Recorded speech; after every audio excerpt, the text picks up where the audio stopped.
You've been told that power is earned through virtue, honesty, and kindness. But that is the myth of the powerless.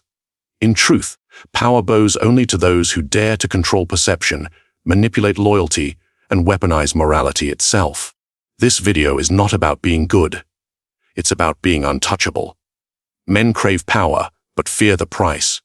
They wish to command without consequence, to dominate while appearing virtuous. Yet power has never served the gentle. It is a cruel god that rewards deception, foresight, and emotional discipline. In this dark theater of human ambition, the ethical man is a pawn. The calculating man, a prince. What I will reveal is not a path for the righteous, but for those who accept the truth. Morality is a costume, worn only to deceive the crowd. If you would rule, learn not to be good, but to appear good. The difference between the two is the line between servitude and sovereignty. You were taught that goodness guarantees respect, that honesty earns trust, that integrity builds power. But look around you. The most powerful men in history were not saints. They were actors. Power has always been theater, and morality, merely the costume worn on its stage. Every empire, every dynasty, every corporation, they all thrive on performance. The weak reveal their true selves. The powerful rehearse theirs. The crowd believes that morality is real. The ruler knows it is an illusion. Consider Caesar. The people loved him because he appeared merciful. He pardoned enemies publicly, yet quietly crushed every rival who threatened his ascent. To the mob, he was benevolent, to his advisors, ruthless. Both versions were true, but only one was visible.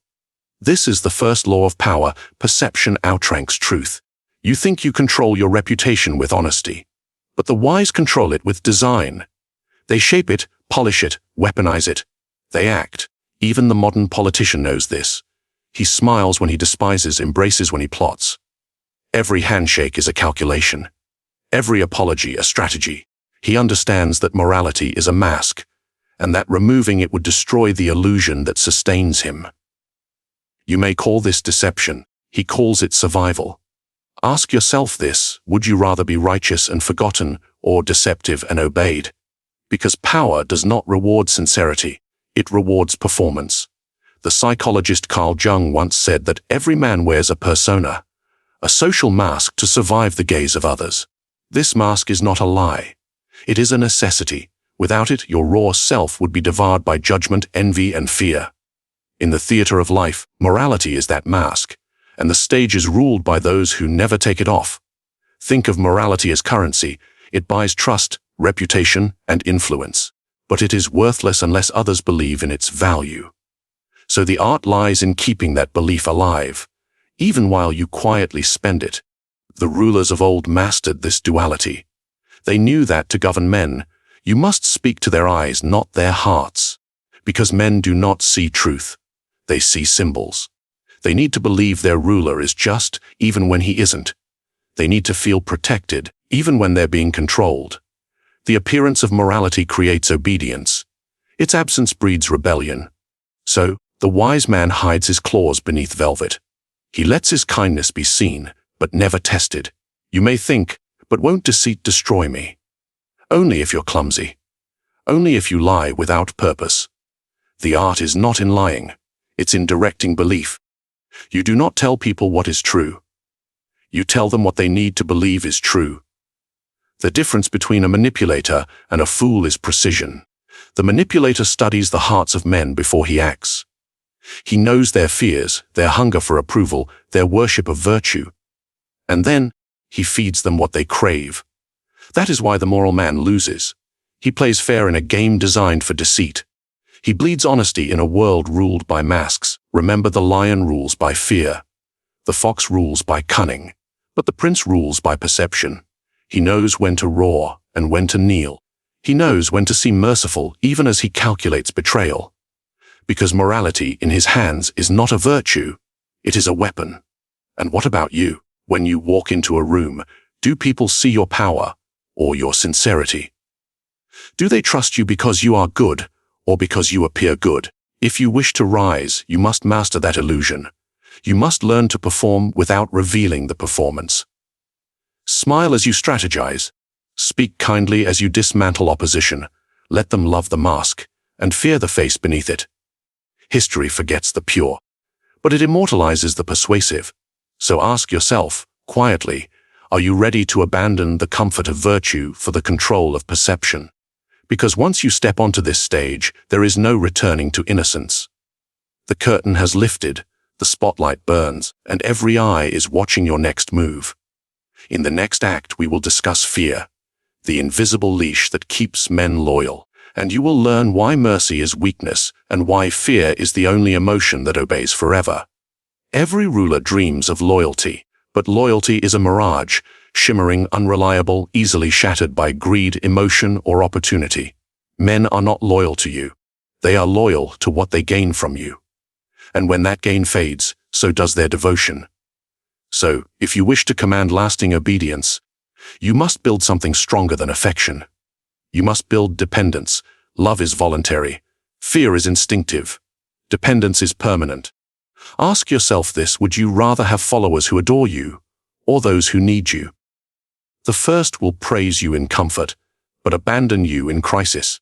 The second will cling to you because their survival depends on it.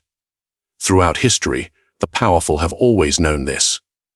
The kings of Europe, the lords of empire, even the leaders of modern nations.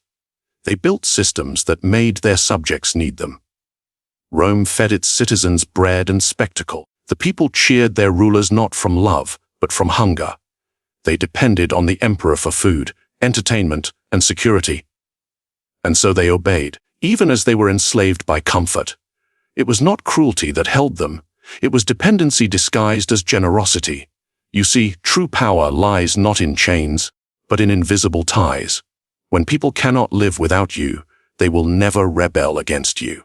Consider the modern employer who keeps his workers comfortable, yet fearful of losing their job. He offers just enough to make them stay, but never enough to make them free. He controls them not through punishment, but through calculated insecurity. That is the genius of fear. It does not need violence to rule. It whispers instead, "You need me." A fear and dependence form the architecture of control. One keeps the subject awake at night. The other gives him reason to obey in the morning.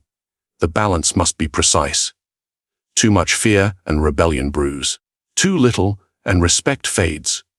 The ruler's art is to measure dread like a physician doses poison, enough to weaken the will, never enough to kill it. Even in relationships, the same principle rules. The one who gives the most emotionally becomes the dependent.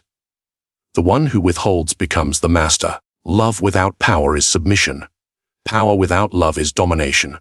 And domination, not devotion, sustains control. You might think this sounds heartless, but power has never been sentimental. Human nature is not guided by reason. It is governed by need. A ruler who relies on love will be betrayed by emotion.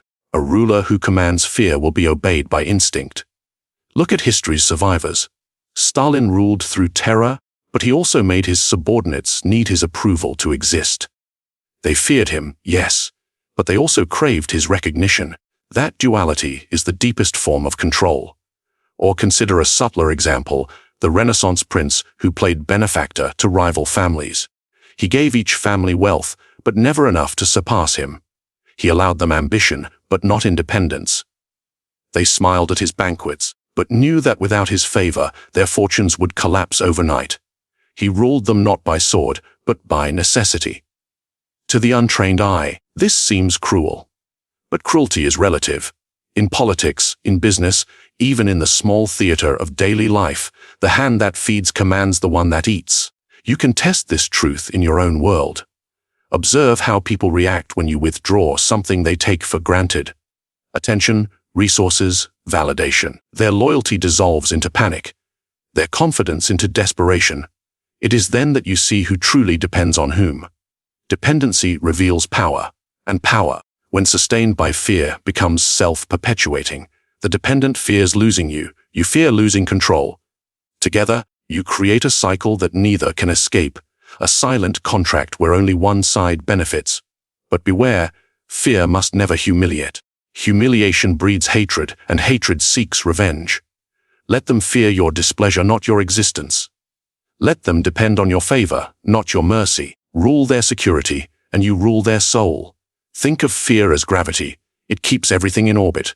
Without it, order collapses. With it, chaos bends to your will. So, when you build your empire, whether of men of business or of minds, ask not who loves you. Ask who cannot live without you. Because those are the ones who will never leave. And when they do, when you sense loyalty turning to resentment, dependence into defiance, that is when you must remind them, gently or otherwise, that your absence is their ruin. Power demands this constant tension. Control decays without it. And so the question becomes, how do you create that tension without becoming the tyrant? How do you command fear without revealing cruelty? The answer lies in silence, and in the psychological weapon that follows, the art of emotional coldness. There will come a moment when you must choose. Between feeling and control. Between the warmth of empathy and the chill of command. Most people choose feeling. That is why most people are ruled. Emotion clouds reason. It blinds judgment. It makes the powerful hesitate when they should strike. You must learn to still the storm within. Because in the pursuit of power, compassion without calculation is a wound waiting to be opened. Ask yourself, how many times have you lost control because you reacted too quickly, because someone provoked you, because their words pierced your pride? The powerful man does not react. He calculates. He studies. He turns offense into opportunity. Emotional coldness is not cruelty. It is strategy. It is the art of mastering the fire instead of being consumed by it. Look at history's rulers. Those who triumphed were not the loudest nor the kindest. They were the calmest. Take Octavian, who became Augustus, the first emperor of Rome. When his enemies mocked him, he smiled. When his allies betrayed him, he rewarded them publicly and destroyed them quietly. He understood that anger is a luxury only the weak can afford. Patience, on the other hand, is the weapon of kings. He ruled a chaotic empire not by passion, but by stillness. He knew that fury reveals intent, and intent invites attack. So he wore serenity like armor. That is emotional coldness. Not the absence of feeling, but the domination of it. A ruler who cannot master his emotions becomes the servant of those who can provoke them. In war, it's the impulsive commander who loses. In politics, it's the outraged leader who falls first. In life, it's the emotional man who becomes predictable. Predictability is death to the strategist. If they can read your anger, they can control your next move. If they can guilt you, they can own your conscience. If they can make you feel, they can make you fall. The true manipulator understands this. He watches silent while others argue. He waits as tempers flare. And when the crowd burns itself out, he steps forward. Calm, rational, commanding. Coldness becomes power because it unnerves people. Most humans expect emotion. They depend on it to read intentions. When they cannot detect yours, they lose balance. They fill the silence with fear, and fear gives you control. Think of it this way, the one who stays calm longest always wins. In negotiation, in conflict, in love, the first to lose composure becomes the second to lose power. You may think this sounds inhuman. But the world rewards composure, not compassion. Even kindness, when ungoverned, is dangerous. It makes promises your reason cannot keep. The greatest mistake of leaders is believing that emotion makes them authentic. It doesn't. It makes them exposed. The crowd does not love the vulnerable ruler. They devour him. The people respect distance, not closeness. They obey clarity, not empathy. Emotional coldness is not about rejecting humanity. It's about weaponizing it. To feel deeply, but reveal nothing. To experience rage, but channel it into silence and timing. To mourn losses, but turn grief into resolve. The one who appears cold commands the warmest fear. This art extends beyond thrones and crowns. It applies in business, in relationships, in every human exchange. The person who controls their tone, who does not mirror anger or flattery, who remains composed when others crumble, always becomes the center of gravity. You have met people like this. The boss who never raises his voice yet terrifies the room. The lover who withdraws emotion and suddenly gains control. The negotiator who listens in silence, forcing others to expose their desires. They are masters of emotional economy. They spend nothing they cannot profit from. Ask yourself, how often do you give your emotions away for free? To friends, to enemies, to strangers who provoke you online. Every time you react, you surrender leverage. Power begins with emotional distance. Not because detachment makes you heartless, but because it makes you unshakable. Even Machiavelli once wrote that a ruler must learn how not to be good, and that virtue, when used without judgment, leads to ruin. He could have added, a ruler must also learn how not to feel, for feelings are rivers, beautiful but unruly. The wise man builds dams, not boats. When emotion is restrained, it becomes energy. And when energy is directed, it becomes dominance. So the next time your pulse rises, when anger claws at your throat, when betrayal stings, pause. That pause is your empire. In that single heartbeat of stillness, you separate yourself from the herd. Coldness is not emptiness. It is control refined to perfection. But there is one final danger. If you master emotion too deeply, you risk losing something else, your humanity. And that, too, can destroy an empire. So the question remains, can you hold power without becoming ice? Or must every ruler eventually freeze to rule? In the next chapter you'll learn the answer. For it lies not in control itself, but in perception. Truth is fragile. Perception is eternal. The masses believe what they see, not what is. And the ruler, the strategist, the manipulator, he does not fight truth. He manufactures vision. To control perception is to rule reality itself. Because men act not from truth, but from belief. And belief, my friend, is the most obedient servant power ever possessed. Ask yourself, do you truly know the people you follow? Or do you only know the image they crafted for your eyes? Every leader, every influencer, every so-called visionary understands this game. To appear honest while hiding intention, to look strong even when uncertain, to project morality while practicing calculation. The mind does not crave truth. It craves certainty. And the one who supplies that certainty, no matter how false, commands the crowd. History is filled with men who mastered this invisible art. Consider Napoleon. He understood that men fight not for logic, but for legend.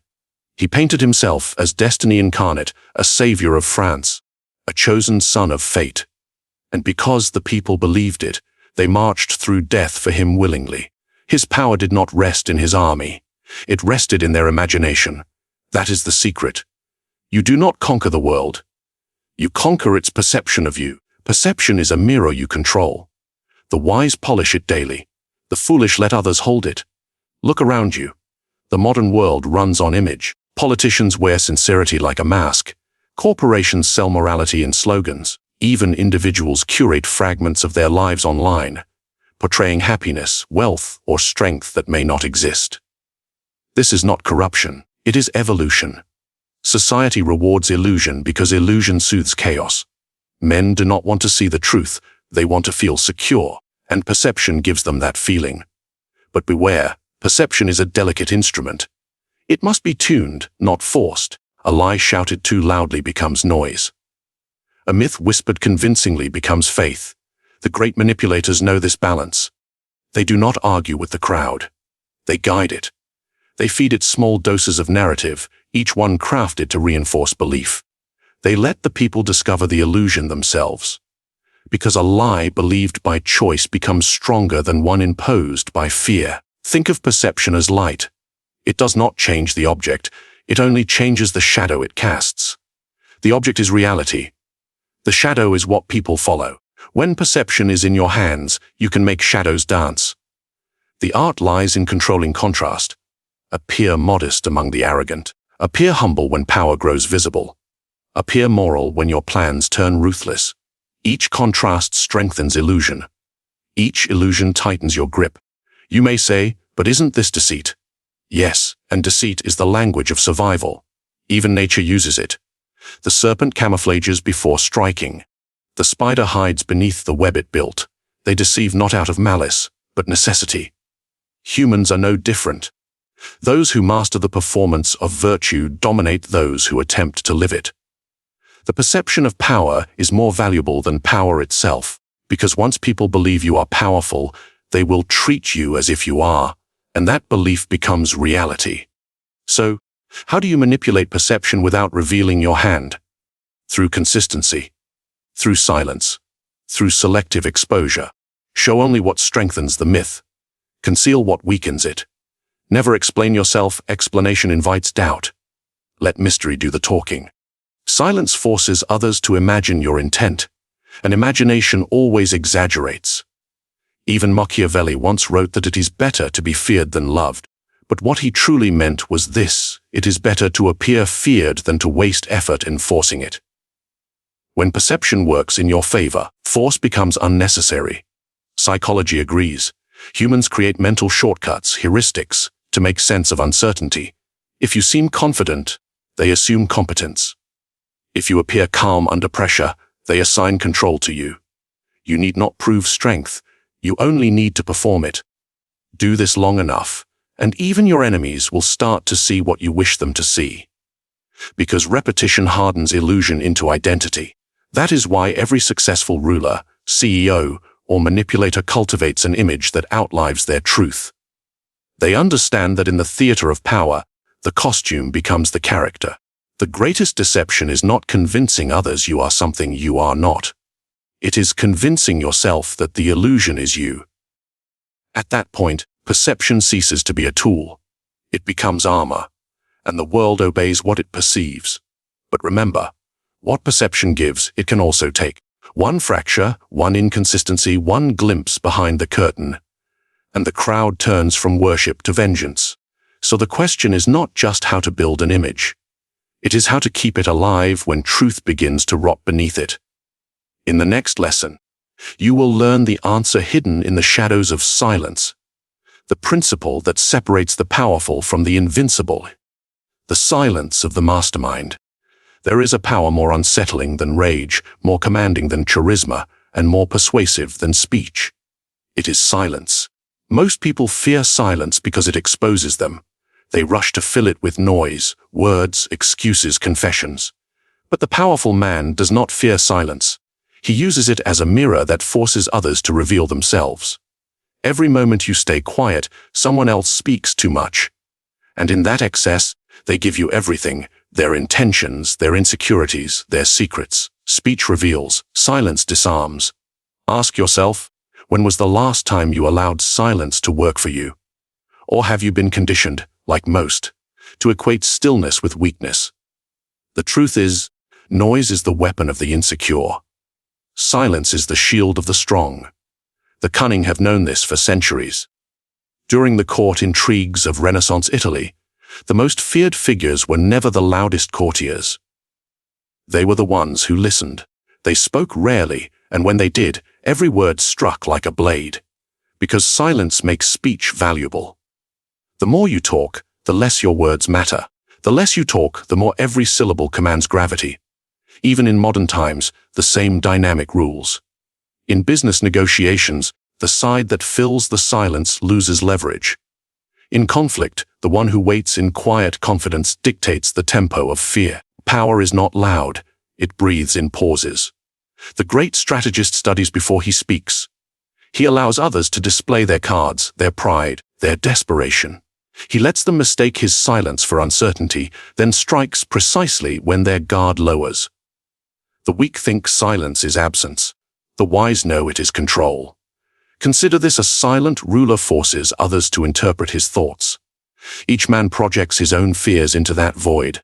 What is he thinking? What will he do next? Uncertainty becomes terror, and that terror grants obedience. Julius II, the warrior pope, once stood before his generals in complete silence as they debated strategy. He spoke no word for hours. Finally, when the room grew restless, he said only, "Do what you fear I would do." That single sentence carried more force than any speech could.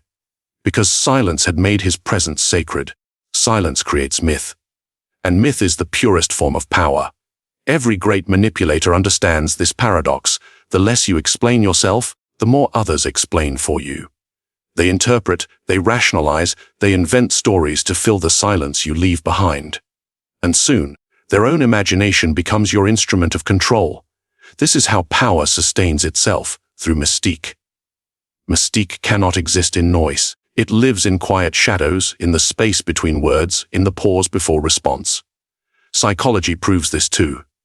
When a person encounters silence, their anxiety rises. The brain craves resolution, so it fills gaps with assumptions. And those assumptions are almost always exaggerated. If you remain calm and unreadable, others will paint you as powerful. If you speak endlessly to prove your worth, they will see your insecurity. It is a simple rule: he who explains himself most has already lost authority. Silence also disciplines emotion.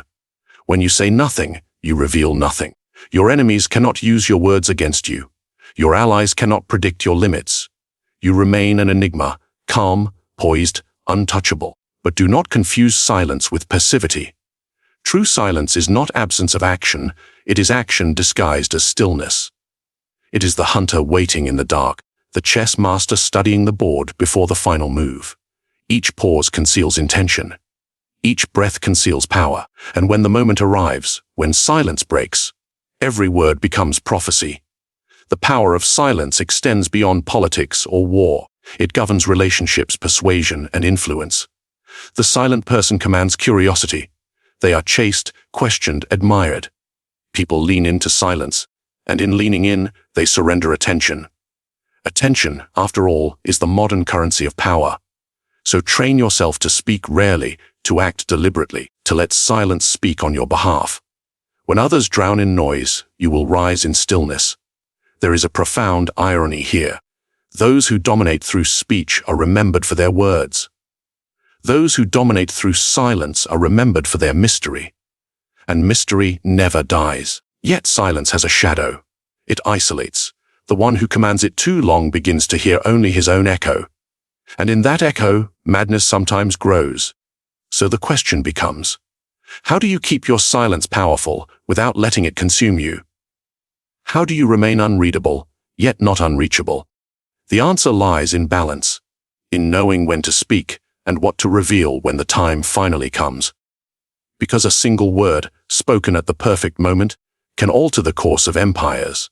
And in the next chapter, you will learn the most dangerous word ever spoken, and how great rulers used it to command both loyalty and fear. Power is never taken by force alone. It is taken by mind, by control so subtle that your subjects believe they are free. The wise do not command openly. They guide choices.